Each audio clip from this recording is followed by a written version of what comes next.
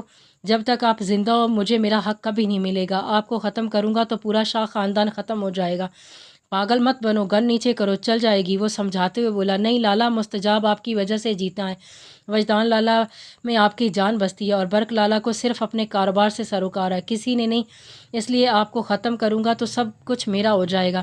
تو کیا پاگل ہو گیا ہے؟ گن نیچے کر چل جائے گی اور کیا بچوں جیسی باتیں کر رہا ہے؟ یہ سب کچھ ہم سب کا ہے، ہم لوگوں میں کب سے تیرا میرا ہونے لگا؟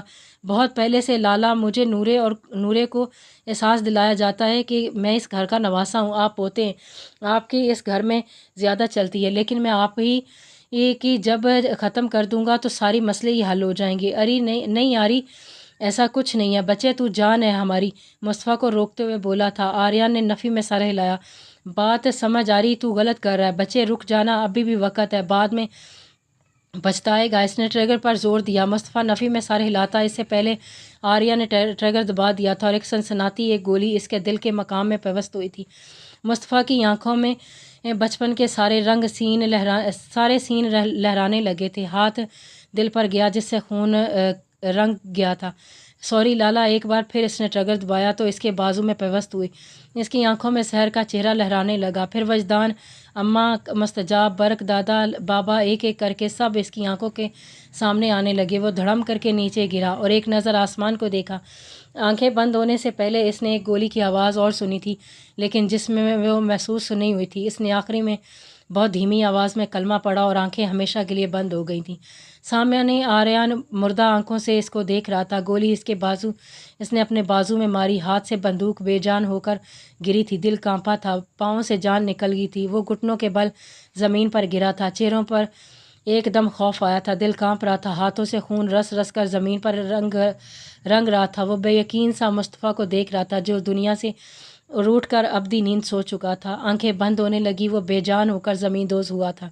وہ بول رہے تھے، مجھے آری تو پچھتائے گا، تو صحیح نہیں کر رہا تھا، لیکن میں نے ان کی ایک نہیں سنی، میں نے اپنے بھائی کو مار دیا تھا۔